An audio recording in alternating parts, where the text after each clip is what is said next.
Ahí está. Perfecto. Revisión en vivo. Bueno, Perfecto. bueno, desde ANMAT hemos elegido este título, los desafíos regulatorios en inteligencia artificial que tenemos.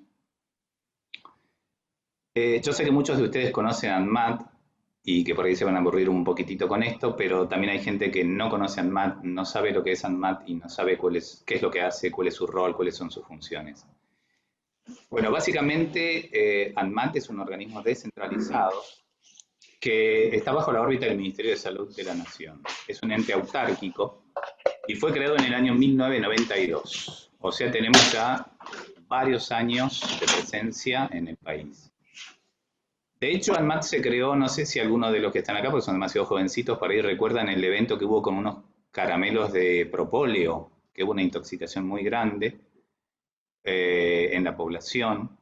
Y bueno, eso dio pie a que el Estado tome la decisión de crear este organismo que se iba a encargar de muchas cosas, como vamos a ir viendo ahora más adelante. Algo parecido sucedió con la FDA, que es la agencia regulatoria de los Estados Unidos. También empezó por una cuestión de adulteración y publicidad engañosa que había en los medicamentos y en los alimentos allá en Estados Unidos, por el año 1906 más o menos, así que nos llevan bastante ventaja. Bueno, ANMAT tiene una jurisdicción nacional, ¿sí? O sea, está presente en todo el país y el principal objetivo es asegurar que los medicamentos, los alimentos y los dispositivos médicos que están disponibles para la población de nuestro país cumplan con básicamente algunos requisitos, que es que sean eficaces, que sean seguros y que sean de calidad. La ANMAT, o la Administración Nacional, es una agencia regulatoria que se encarga de registrar, controlar, fiscalizar y vigilar todos los productos para la salud que se producen, se distribuyen y se comercializan en nuestro país. Cuenta con 5 sedes, 5 delegaciones y somos 1085 agentes. ¿Cuál es el contexto nuestro? ¿Cuál es el contexto de ANMAT en esta pandemia? Bueno, de los 1085 agentes, el 58% está haciendo teletrabajo y el 12% está haciendo trabajo presencial. Después, bueno, tenemos un 20% de personas que están con licencia porque tienen niños y un 10% que tienen otro tipo de licencias. Bueno, este es el organigrama, esta es la estructura de ANMAT. ANMAT tiene básicamente una dirección general de administración, donde está obviamente el administrador nacional y la subadministradora, y cuenta con 3 institutos, INAME, INAL y el Instituto Nacional de Productos Médicos. Acá, en esta área es donde me desempeño yo, y desde aquí vamos a empezar a hablar en breve. Bueno, además hay otras direcciones, la dirección de gestión de la información técnica, relaciones institucionales, recursos humanos y monitoreo, gestión y monitoreo de los productos para la salud.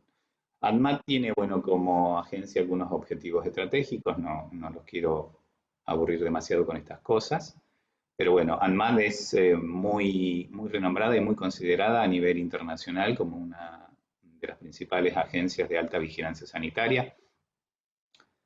Nuestros objetivos es fortalecer ese rol cada vez más. También tenemos que optimizar las herramientas para garantizar lo que les decía hace un rato, ¿no? La calidad, la seguridad y la eficacia de los productos de nuestra competencia. Agilizar y adecuar los procesos de evaluación y registro para que haya un acceso oportuno y seguro a las nuevas tecnologías y a los nuevos productos. Y, en cuarto lugar, como ven, otro de los objetivos estratégicos de ANMAT es acompañar los procesos de innovación tecnológica. Para eso, ANMAT ha creado un equipo multidisciplinario de apoyo a la innovación. Este equipo está conformado por diferentes tipos de profesionales. Hay bioquímicos, farmacéuticos, médicos, especialistas en informática, abogados, aunque ustedes no lo crean, también tenemos abogados. Porque se plantean muchos desafíos y muchas cosas nuevas hasta ahora, donde, bueno, hay que ir viendo la parte jurídica, digamos, de estos aspectos. Bueno, rápidamente, el INAME sería la M de ANMAT, es el Instituto Nacional de Medicamentos. Como están viendo, se encarga de todo lo que sea las drogas, los productos químicos, los precursores químicos, las formas farmacéuticas y los medicamentos. El INAL correspondería a la A de nuestra sigla, es Instituto Nacional de Alimentos y, bueno, obviamente, se dedica a todo lo que tenga que ver con los alimentos, pero no tan solo con los alimentos en sí, sino también con todos los aditivos que se utilizan, los colorantes, los edulcorantes, los ingredientes para la preparación de los alimentos. Y de todo aquello que entra en contacto con, es más, por ejemplo, los cubiertos de plástico, los recipientes desechables que se utilizan, bueno, ahí tiene jurisdicción INAL porque son cosas que entran en contacto con alimentos. Llegamos al Instituto Nacional de Productos Médicos. Esta es el área en la que yo me desempeño. Básicamente nos encargamos de controlar y fiscalizar la calidad, la seguridad y la eficacia de todo lo que son equipos, aparatos o dispositivos de uso, tanto en medicina como en odontología y en bioquímica humana. Acá quiero detenerme un pequeño momento para decirles que nuestra dirección abarca elementos tan pequeños y tan simples como un apósito, no voy a decir la marca, pero bueno, ya todos se imaginan. O sea, empezando desde un bajalenguas o desde un apósito protector, pasando por un termómetro, hasta equipamiento de altísima tecnología como un resonador, una torre de laparoscopía y ahora los software de uso médico. Obviamente, los software de inteligencia artificial están regulados por nosotros. Así que como ven, nuestro Instituto Nacional tiene un espectro muy amplio de dispositivos que van desde cosas muy simples, como les decía anteriormente, un bajalenguas de madera, un simple bajalenguas para mirar la garganta, hasta cosas que son, bueno, de una tecnología altísima y que muchas veces exceden nuestro conocimiento. ANMAT y los tres institutos cuentan con áreas de vigilancia o sistemas de vigilancia que se encargan de ver cada una de sus áreas. Por ejemplo, para nosotros, el caso de productos médicos, es la tecnovigilancia, vigilancia alimentaria para lo que es los alimentos y farmacovigilancia para lo que tiene que ver con los medicamentos. Esta es la estructura de nuestro instituto. Básicamente tenemos tres direcciones: la Dirección de Evaluación y Registro de Productos Médicos, la Dirección de Fiscalización y Gestión de Riesgo para las empresas de productos médicos y la Dirección de Vigilancia, Postcomercialización y Acciones Regulatorias, que tenía que ver con lo que habíamos dicho anteriormente, la tecnovigilancia. Bueno, la Dirección de Fiscalización y Gestión del Riesgo para las Empresas de Productos Médicos. PM quiere decir productos médicos, lo aclaro porque por ahí ya quedaba muy largo el título. Tiene muchas funciones. De manera resumida, las principales funciones tienen que ver con la habilitación. ¿Habilitación de qué? Habilitación de las empresas, tanto fabricantes como importadoras o como distribuidoras de productos médicos. En este punto es bueno aclarar que hay empresas que se dedican a la fabricación, en nuestro país estoy hablando, ¿no? Hay empresas nacionales que fabrican productos médicos, hay una gran mayoría de empresas que importan productos médicos y hay otras que solamente se dedican a la distribución de los productos médicos. Otro de los aspectos también que tiene que ver con la Dirección de Fiscalización y Gestión de Riesgo es fiscalizar lo que son las importaciones y las donaciones de productos médicos. Cada vez que un importador ingresa un producto médico extra zona, o sea, importado, valga la redundancia, a nuestro país, tiene que cumplir una serie de requisitos y presentar una serie de documentación. De eso se encarga de fiscalizar esta dirección. Y además emitimos o emite los certificados de libre venta para exportar los productos que se fabrican en nuestro país, los productos médicos que se fabrican en nuestro país y que se comercializan y se venden al resto del mundo. Bueno, Se va poniendo cada vez más pesado esto, cada vez más aburrido. El marco normativo. No los voy a, no vamos a hablar más que de esta disposición, la 2319, que aplica para los fabricantes de los productos médicos y de los productos de uso in vitro, y para los importadores también de productos médicos y de dispositivos de uso in vitro. Solamente a título informativo, sepan que existen muchas normativas, muchas disposiciones de ANMAT y aplican a diferentes tipos de empresas, por ejemplo, para los distribuidores, para las empresas recondicionadoras de productos médicos, para elaboradores de los productos higiénicos y absorbentes, o para los elaboradores o fraccionadores de gases medicinales. Bueno, nosotros vamos a hablar un poquitito de esto, no mucho, como pueden ver, esta disposición es del año 2002. Está en revisión y se está actualizando, todavía no tenemos la última versión, pero bueno, se está actualizando. Esta disposición, a ver, establece áreas, por ejemplo, en la fábrica, en una fábrica como la tenemos concebida hasta estos momentos, las fábricas tienen diferentes áreas o subsectores. Por ejemplo, tienen áreas de producción donde se realizan las tareas relacionadas con la fabricación misma del producto. Tienen depósitos de materia prima, depósitos de productos terminados, depósitos de productos en cuarentena. Tienen áreas como, por ejemplo, las áreas de esterilización. Tienen áreas de materias primas. Y acá encontramos una de las primeras diferencias que tenemos con las empresas que fabrican o diseñan o producen software. ¿Cuál es? Que ninguna de estas áreas son necesarias, o ninguna de estas áreas están presentes, o si alguna de estas áreas estuviese presente sería distinta a estas. Porque no necesitamos o no necesitan para escribir y diseñar un software, no necesitan un depósito, no necesitan un área de producción. Se hace, como bien decimos acá, se hace generalmente compartiendo espacios de trabajo, espacios físicos o espacios virtuales, muchas veces mediante el coworking, dentro de una misma empresa, a veces con diferentes locaciones, o sea, dentro de la misma empresa, dentro de una misma ciudad, e incluso hasta en ciudades o países diferentes. Por ejemplo, parte del software se puede escribir, pongamos como ejemplo, Capital Federal o Cava, y otra parte de ese software se puede estar diseñando o escribiendo en Bahía Blanca o en el Polo de Desarrollo Tecnológico o incluso en Europa. Entonces, como ven, la 2319 ha quedado totalmente fuera de foco porque es casi imposible, les diría, tratar de extrapolar esta disposición del año 2002, donde definía áreas de producción físicas y espacios, a lo que sería el diseño y el desarrollo del software. Otra de las cosas que establece la 2319 es la necesidad de un responsable legal y de un responsable técnico, más conocido como director técnico de las empresas.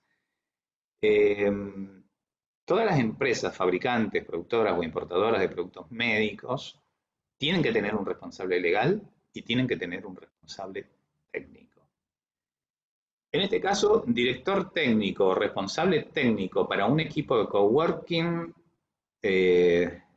no aplicaría tampoco, pero bueno, sabemos que existen los community builder o una especie de gestor del espacio de coworking que podría ser algo similar quizás a lo que sería un director técnico. Estamos trabajando en esto y tratando de definir a quién le corresponden las responsabilidades legales en el caso de desarrollo de un software.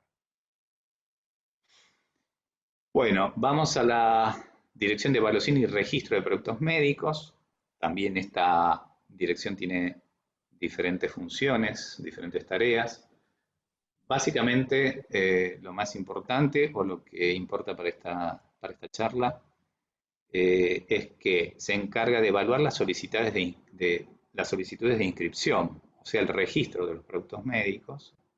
También interviene en lo que es la modificación y la reválida de los productos médicos. Cuando un producto médico se va a comercializar en nuestro país, necesita estar inscrito o registrado por ANMAT. En el caso de los productos médicos, por nuestra Dirección de Evaluación y Registro. Para lo cual, nuestra dirección emite un certificado de registro. Ese certificado tiene una vigencia o tiene una validez de 5 años. Cada 5 años, este certificado tiene que revalidarse. Bueno, también hacemos las modificaciones porque pueden haber cambios en el producto médico, modelos nuevos, versiones diferentes. En el caso de software, por ejemplo, van saliendo versiones sucesivas y bueno, sería otro modelo u otra versión 0.1, 0.2 o 1.3. Bueno, tenemos que ir haciendo las correcciones. No son, las correcciones no, las modificaciones pertinentes. También nos encargamos de evaluar los requisitos esenciales de seguridad y eficacia de los productos médicos. Acá como ejemplo les puedo dar, a ver, como ejemplo, no sé, la camilla de un tomógrafo, cuando uno acuesta o posiciona al paciente. ¿De qué manera lo tiene que acostar, posicionar y evitar, por ejemplo, que el equipo le muerda los dedos entre la camilla y tengamos un problema? Entonces, hay que instruir al operador del equipo, a qué le tiene que decir al paciente, o cómo tratamos de minimizar esos riesgos para que el espacio no sea suficiente como para que entren los dedos o una prenda del paciente, en fin, tiene que ver con esos aspectos. Y además autorizamos la precomercialización de los productos médicos. Este es el marco regulatorio de nuestra dirección, de la Dirección de Registro de Productos Médicos. También les voy a hablar muy rápidamente de nuestro marco general y las principales disposiciones, pero me parece interesante que sepan que existen reglamentos técnicos particulares, son todas estas disposiciones, por ejemplo, que están relacionados con jeringas, con lentes pregraduados, con preservativos o con las cajas quirúrgicas que se utilizan en quirófano, generalmente en ortopedia, y que son elementos reutilizados. Bueno, nuestra principal disposición para el registro de productos médicos es la 2318 del año 2002, con un texto ordenado del 2004. El año pasado, la 9688 ha ayornado un poco esta 2318 y además ha implementado el sistema ELENA, que es un sistema digital por el cual se están tramitando ahora la totalidad de los expedientes. Si una empresa desea registrar un producto médico, tiene que hacerlo a través de este sistema digital, que es el sistema ELENA, y se han acabado, para suerte de muchos, los expedientes físicos, los expedientes en papel, con toda la documentación que había que presentar. Bueno, la disposición 2318 define muchas cosas, no la vamos a ver ni cerca en profundidad, porque además, bueno, no tendría sentido, pero entre las cosas que define, aprueba e incorpora un reglamento técnico Mercosur que rige el registro de los productos médicos. Tengan en cuenta que ANMAT y Argentina se mueven dentro del contexto del grupo Mercosur. Entonces nosotros tenemos internalizadas las disposiciones. Por dar un ejemplo rápido, Brasil se rige por este mismo reglamento técnico. Este reglamento obviamente aplica a todos los territorios que conforman o que forman parte de este grupo Mercosur y aplica también al comercio entre los diferentes países y a la importación de los productos extrazona. ¿Qué quiere decir esto? Que cualquiera de los países integrantes de Mercosur, Argentina, Brasil, Venezuela o Paraguay o Uruguay, tienen que usar las mismas reglas, tanto para el registro como para la importación de productos que vienen de Europa o de Estados Unidos, por ejemplo, o para el comercio de productos médicos entre los diferentes países que conforman el grupo Mercosur.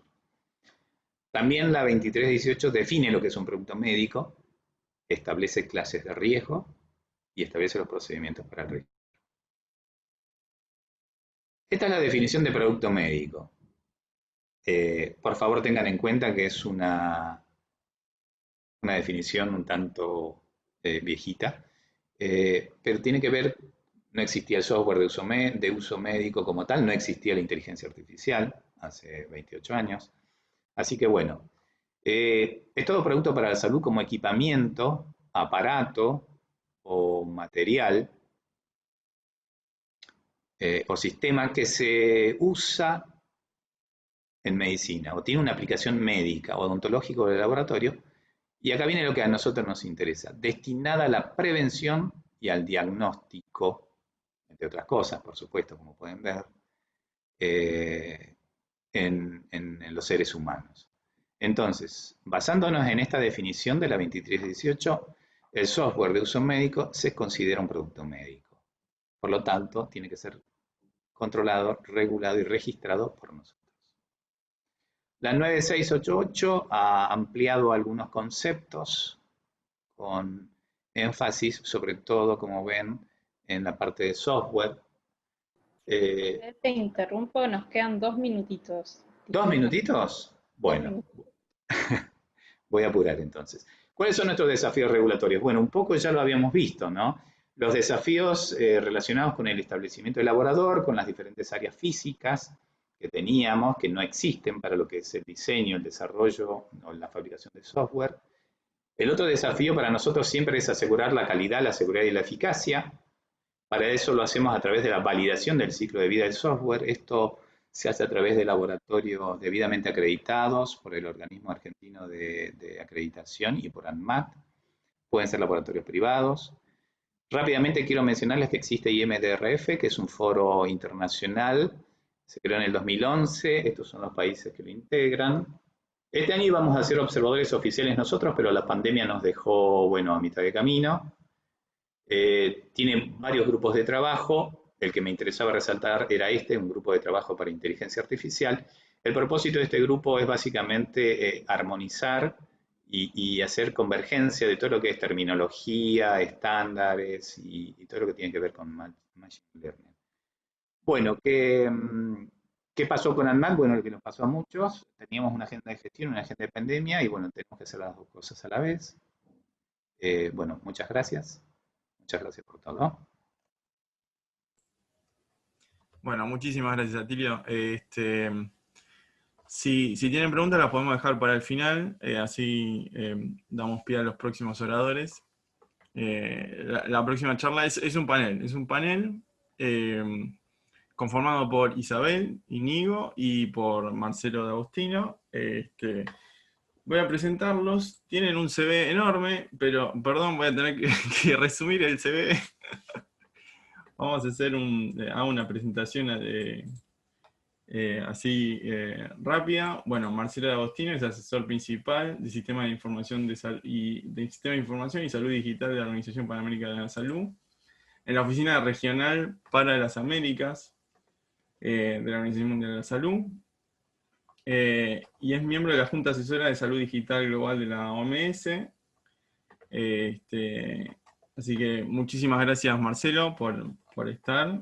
Y Isabel es abogada, consultora especializada en Derecho en Salud y Legislación Sanitaria, marco regulatorio, bioética, innovación y tecnología para la salud. Es asesora en aspectos jurídicos y bioéticos de inteligencia artificial y tecnologías sanitarias. Bueno, y es autora de artículos editoriales, investigadora de bioética en ciencias jurídicas. En fin, 2 CVs enormes, así que es un lujo que tenerlos para este panel. Así que, bueno, sin más introducción, todo de ustedes. Muchísimas gracias por venir y muchísimas gracias a Tilio también por tu charla. ¿Está escuchando, Matías, o se está viendo la pantalla? Se escucha y se ve, Isa. Perfecto. Entonces acá vamos rapidito. Ante todo, muchísimas gracias al Hospital Italiano, al Departamento de Informática en Salud, a todos los participantes, los expositores. Estuvieron muy buenas las charlas y estamos aprendiendo mucho. Y tengo el placer esta tarde de compartir esta exposición, este encuentro con Marcelo D'Agostino, quien también es un amigo, una persona a quien aprecio mucho, y va a ser muy valiosa su intervención porque él nos va a hablar desde las políticas públicas, y mi intervención va a ser en este panel puntualmente para descubrir entre nosotros qué es un algoritmo explicado en términos epistémicos y con alcance sanitario, porque estamos hablando de inteligencia artificial en salud. Entonces voy a correrlos un poquito la pantalla. Voy a ponerle la copita, a ver si se ve más o menos bien. Bueno. Perfecto.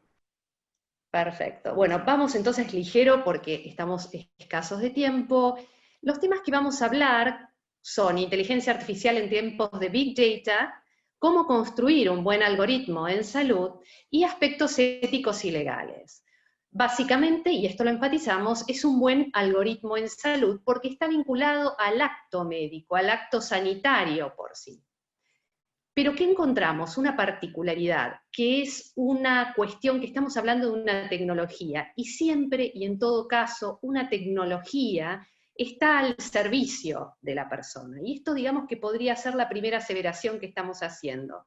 Para encontrar lo ético que hay detrás de cualquier acto sanitario, es reconocer que cualquier acto humano tiene una potencialidad, de hecho nunca es neutral, tiene una validación ética, porque está hecho con razón y está hecho con voluntad, con lo cual no hay escapatoria a que tenga algún tipo de alcance ético, por tanto moral. Entonces vamos a poder definir a la inteligencia artificial como una tecnología, y al buen algoritmo particularmente, en donde encontramos tecnología al servicio de la persona, es decir, la tecnología está subordinada a la persona. La inteligencia artificial como tecnología se justifica en el algoritmo que deviene de su uso. Si ese resultado es malo, porque utiliza un fin, un medio o un objeto que no son adecuados para la persona humana en su dimensión individual, es decir, a la persona en particular, y social, a ella integrando un contexto social, él va a ser malo. El capitalismo digital, y esto sí resulta muy importante, siempre va a ser una oportunidad. Es decir, tener los datos es una oportunidad para construir un buen algoritmo en salud, con las particularidades que tiene la salud, que es un aspecto antropológico del cual hay que tener muchísimo cuidado, porque en definitiva estamos hablando de un bien que es la persona humana. Y atado a ese bien de la persona humana vamos a encontrar distintos valores a preservar, que de eso se encarga muy bien todo el bundle de los derechos humanos. Ahora bien, esto es sumamente importante. Cuando hablamos de salud, algoritmos en salud, debemos subrayar muy claramente que por la particularidad sanitaria requerimos una verdad científica porque está afectando a la persona humana y aparte porque no estamos haciendo opinión. Estamos haciendo atención médica a una persona, que es el valor más importante, y esa atención médica requiere una valoración científica. ¿La inteligencia artificial para qué y para quién? Bueno, es tecnología al servicio de las personas, bueno para la salud con acceso efectivo, e incorpora una mejora no existente. Y esto es profundamente importante para saber dividir de antemano qué es innovación y qué es pseudo-innovación. O sea, no se trata de traer lo bueno, cuanto de traer lo bueno que no exista y que no sea accesible por otros medios, y que a su vez se pueda sostener eso bueno con un recurso sanitario chico, es decir, que hasta es moral, y esto es un alcance, un scope del tema moral, sobre todo en políticas públicas, que el acceso, como llamamos nosotros, a lo que es la cobertura efectiva, el goce y la cobertura por el sistema sanitario, pueda ser soportado por el mismo sistema. Con lo cual, la desinversión es un chapter que lo analizan las evaluaciones de tecnologías sanitarias. Hacemos énfasis en lo bueno porque todas las acciones humanas y técnicas sobre la persona en materia de salud, como dije antes, van a tener una valoración moral, porque se maneja en un universo de datos que, como dijeron los expositores anteriores, son datos variados y provenientes no solo de campos donde han sido cribados antes, sino que el mundo de los datos, de los macrodatos, son datos que vienen anárquicamente organizados, o mejor dicho, desestructurados. Entonces, es clave cuando uno empieza a analizar la potencialidad de un dato, discriminar el por qué y el para qué de ese dato, porque el dato en sí es muy poco lo que nos da, cuanto el residuo que vamos a eliminar de todo el exceso de esos datos. Entonces, el impacto que tenemos en todo lo que es Big Data e inteligencia artificial va a ser entender los distintos pasos, Big Data, salud digital y un algoritmo puntual que si ese algoritmo no tiene una proporcionalidad a lo que se pide, o sea, tiene que haber una causa con respecto a esto que va a aplicar, un algoritmo de diagnóstico por imágenes, por ejemplo, no es cualquier cosa, es un algo que se genera en función de un estudio médico que quiere tener una aplicabilidad específica y que va a tener una serie de contingencias que van a requerir siempre la visión o la constatación humana. Esto es muy importante porque es otra de las categorías que hacen mucho a la bioética, que es que el humano es el último que responde, digamos, de esa decisoria final. ¿Por qué? Por el tema de la autonomía de la voluntad, básicamente, y que es que además habla sobre la dignidad personal, pero mayormente habla de esta posibilidad de determinarse la persona. La persona es dueña de su dato, pero es mucho más que eso. O sea, la persona es la persona, donde un daño producido por ese algoritmo va a tener una consecuencia y un impacto severo. Acá en este mapa, más o menos que vemos en este chart, vemos el avance de la inteligencia artificial, siempre narrow, en términos de que es la sistematización, y hasta ahora son pocos los casos, y también falta tiempo, porque inclusive el razonar de la máquina requiere exponerse a un entrenamiento de mucha casuística, de mucha exposición, de mucha investigación, para que se pueda ir corrigiendo y actualizando. Nosotros tomamos dentro, cuando entendemos las políticas públicas sanitarias y las cuestiones que no se puede analizar la inteligencia artificial como un hecho tecnológico autónomo, coexiste como una tecnología más, que ha de ser evaluada, es una tecnología de información y comunicación en algunos casos, si reúne cierto gold standard pasa a ser una tecnología sanitaria, porque se evalúan los aspectos que dijo el expositor anterior, seguridad, eficacia, eficiencia, sostenibilidad y desinversión también. Ese es un chapter de la Health Technology Assessment, o evaluación de las tecnologías sanitarias. Pero antes que ver si esa tecnología es buena en general para el sistema, vamos a ver que sea buena puntualmente para el paciente. Y vamos al chapter que en salud explicaría el primer principio de la bioética, que es el de la beneficencia, o de no hacer un mal a alguien. Y en primer lugar, ¿por qué lo citamos? Porque en la seguridad del paciente se resume ese respeto a la vida física. Entonces, para hablar antes de inteligencia artificial, en todo lo que requiere al sistema y a la inserción de un sistema tecnológico, como puede ser un algoritmo de inteligencia artificial, para que sea bueno, va a tener que tener un fin específico bueno para la persona. Las Health Technology Assessment, como dijo José, el expositor anterior, van a tocar aspectos que son más de orden regulatorio, pero no circunscriptamente en carácter regulatorio de que entren o no entren en el acceso efectivo de un PMO. No, lo que va a buscar va a ser justamente características propias de esa tecnología, es decir, la seguridad de esa tecnología, que no exista puede ser un medicamento, una guía clínica, un dispositivo de diagnóstico por imágenes, como mencionaban antes, o un algoritmo. Entonces acá entra lo complejo. ¿Por qué? Porque no tenemos todavía hecho un estándar de acreditaciones que indiquen existen algoritmos tratados como inteligencia artificial, pero claramente la evaluación de tecnologías sanitarias es el único assessment, es el único paso que existe, poco explorado pero existente al fin y utilizado en el resto del mundo, para evaluar cuestiones éticas también, porque evalúa estas primeras 6 cuestiones, también estas primeras 5 cuestiones, y es el mecanismo que después de constatar la seguridad del paciente, permite empezar a hablar de la aplicabilidad de un algoritmo de inteligencia artificial. Entonces, para nosotros, en principio, la inteligencia artificial en su algoritmo, o cualquier tecnología digital que, independientemente que sea una tecnología de información y comunicación, está al servicio de un algo para la persona, es decir, de un beneficio para la persona, claramente eso va a ser una tecnología sanitaria, y lo sanitario es el adjetivante de la tecnología por el lugar donde ocurre, que no es cualquier lugar, no es consumo masivo, no es una app de Pokémon, una app de georrastreo inclusive de personas, es tangencialmente una tecnología sanitaria, porque me dice un algo sensible vinculado en materia sanitaria de ese sujeto, etc.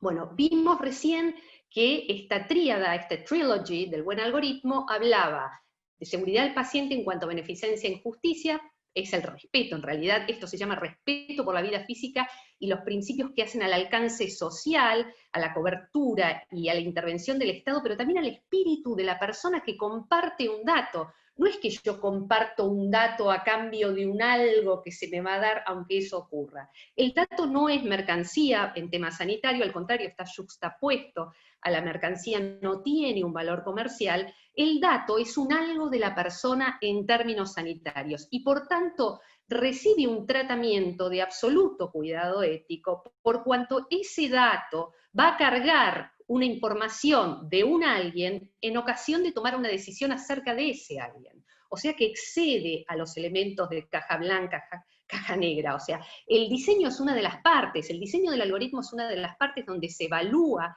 la eticidad, pero se evalúa la eticidad también en cuanto a los consentimientos de la persona, en cuanto al propósito de lo que va a hacer, y en cuanto a lo que le va a cubrir al resto del sistema. No es que cubra a una comunidad, porque esa comunidad se lo puede autoabastecer ese mismo tratamiento, sino que tiene que ser un alcance que implique la equidad y el acceso a todos.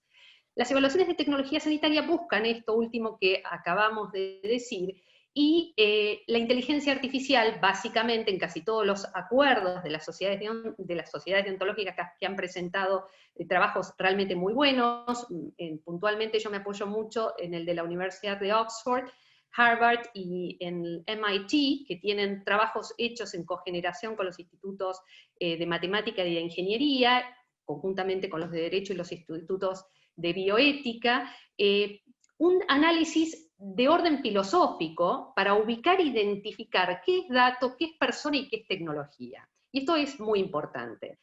Entonces, el consentimiento en uso secundario podría llevar a ser el otro punto, vinculado al bloque de autonomía, en inteligencia artificial, que sí requiere consentimiento siempre, en el momento ya sea de la toma diagnóstica, cuando la persona va a hacerse un diagnóstico, una muestra, o también en el campo asistencial, o también en el campo de investigación. Entonces, independientemente de que se use o no se use en forma secundaria, existe un consentimiento informado, pero más aún, si va a haber un uso ulterior de ese dato de la persona y la persona pierde ese contacto con ese dato que dice un algo de ella, claramente hay y es necesario un consentir y vigilar. Pero no se trata el error mayor que la gente piensa, bueno, porque se va a utilizar el dato al que tiene el dato, y se fideliza el uso de su dato con oportunidad y alcance médico, no cuestiona el uso de ese dato, porque ya está privado de plano la comercialización de ese dato, lo cual no significa que haya empresas que en ocasión del servicio de salud lucren por como corresponde, lucren por el servicio que prestan. Entonces esto en los discursos se van a dos extremos, pulsan entre dos extremos, o el extremo de que con esto no se gana, como si fuese beatífica la función, digamos, de elaborar tecnologías, o directamente decir open access completo. El open access está, guste o no guste, forma parte del principio de la solidaridad ciudadana de brindar un dato, que es ese chapter Artificial Intelligence for Social Good, que se ve muchísimo en casi todos los textos cuando se explica el propósito de inteligencia artificial para bien común. Entonces, si es un acto médico, es antropológico, existe un gran volumen de datos, la tecnología está al servicio de la persona y son tecnologías sanitarias. Persona, dignidad, dato y mercancía, básicamente vamos a entender cuando fue el tema auge, digamos, que fue alrededor de mayo, julio, con las apps de georrastreo para contact tracing en Europa, Trace Together, otras de Corea, Reino Unido, muchas universidades se manifestaron con respecto a la no adherencia, por lo tanto, no permitía una tecnología sanitaria ser efectiva. ¿Hubiese sido efectiva? Sí, solo si hubiese actuado con medidas de testeo, con otras acciones sanitarias. Entonces ustedes ahí pueden ver, es un gran ejemplo, las apps de contact tracing, como algo, una app, que puede ser una app para cazar Pokémones, porque tiene exactamente la misma tecnología. La gente si tiene que bajarse un aplicativo de algún orden, de un App Store, y decir compro o no compro, si es divertimento, si es social, si es una cuestión que no tenga que ver con un dato íntimo, compra, y por ahí no se cuestiona ese algo acerca de su intimidad. Y el ejemplo, y está probado en evidencia, que son estas apps como las de Pokémon, que tuvieron mucha más adherencia, siendo mucho más invasivas o idénticamente invasivas en datos personales, como lo que puede ser una app de Trace Together, que es prácticamente apps de GPS, digamos de georreferencia, y no de Bluetooth, que era la otra tecnología que fue la que propuso Alemania para contrarrestar el tema de hacer menos lesivo el tema de datos georreferenciales. Entonces, el uso secundario del dato, como hablábamos recién, que es el dato mío que se dispara de esta parte de mí y entra al sistema del universo de datos, donde hay una empresa tecnológica que lo maneja, una Big Tech, que reconoce también que hay grandes problemas en el mundo y los va a ir suministrando para beneficiar un algo, ya sea, o a un alguien en términos de salud, eso pareciera ser que justifica todo, y no lo justifica todo. Siempre en temas vinculados a los datos, y puntualmente en el campo de datos sensibles, biométricos, como de las personas, y en ocasión de enfermedad, como puede haber sido pandemia COVID, el dato es mandatorio. Entonces encontramos lo que explicaba antes, el tema de la anonimización del dato, como medida para asegurar de alguna manera que ese dato que me fue cedido en el fichero que yo dispongo, hay un compromiso de mantenerme en cuanto a brindar seguridad acerca de ese dato, y en cuanto a la pertinencia. Esto habla de un tema que es lo restrictivo de esa entidad que le voy a dar a esa tecnología. No es caprichosa, ni es oscura. Puede haber una, digamos, poco claridad en el diseño, pero en el Health Technology Assessment, en la evaluación de tecnologías sanitarias, hay un campo para evaluar ese diseño, con lo cual no se le pide al quien lo industrializa que lo libere, pero sí que lo haga en ocasión de la evaluación de tecnologías sanitarias. Como dijimos antes, las Big Techs captan los problemas de Big World Problems. Esto es uno de los casos, por ejemplo, que detectó la FAO con respecto a Microsoft e IBM Watson. Hicieron un convenio en Roma, se firmó Roma Calls, que se llama, como es el título de esta exposición, que se llama El Buen Algoritmo, y básicamente se buscaron para pozos en África dónde estaban las poblaciones, a través de un sistema de algoritmos de georreferencia de lugares donde no llegaba, porque, de la comunicación, porque también el tema de lo digital tiene que ver, y esto Marcelo lo va a explicar muy bien porque es un experto de integración digital, tiene que ver con el no llegar, con ser anciano, con ser discapacitado, con no llegar, con un yo mismo que puedo no entender cómo abordar, entrar a este Zoom y quedarme fuera de un sistema donde otros se benefician de un algo. Un ejemplo claro podría ser yo misma. Acá hablando, ustedes vieran esto, mi imagen, y yo no tuviera acceso a hablar a ustedes. ¿Cuántas veces hemos sentido impotencia frente a las limitaciones propias de la tecnología? Bueno, vemos que, ahí vuelvo al slide anterior, que es un tema de gobernanza también global, o sea que ya es extramuros, extracontinente, es global, y en ese contexto vamos a tener acuerdos internacionales protectorios, y sobre todo Europa, en lo que es el tratamiento de datos personales, donde no hace más que hacer un respeto bien estricto con respecto a cómo se presenta ese cuidado de los datos, pero también como contrapartida el Consejo de Europa tiene una lectura muy clara de los acuerdos comerciales que existen entre sus países, y también hace un debido respeto con respecto a esos acuerdos comerciales. La eticidad, en este sentido, se evalúa en el todo del ecosistema sanitario, no es algo que yo me paro en un chapter y digo, inteligencia artificial sí, inteligencia artificial no. Inteligencia artificial, si me va a quitar otra tecnología que es más vital, una vacuna, inteligencia artificial no. Pero si inteligencia artificial viene a aportar un algo que no existía hasta ese momento, inteligencia artificial sí, y se bancará en el sistema hasta tanto aparezca otra tecnología que la desplace. Vemos que persona, dato, diagnóstico, es todo un camino antropológico que en realidad pide y clama por una verdad científica, no es antojadizo, no es cualquier dato, es un dato asociado a un dato personal y un dato asociado a un dato científico. Si no, sería cualquier app de tarjetas, de Visa, de Amazon. Bueno, vemos que hay como tres elementos muy trending topics, que son algoritmos, machine learning y deep learning.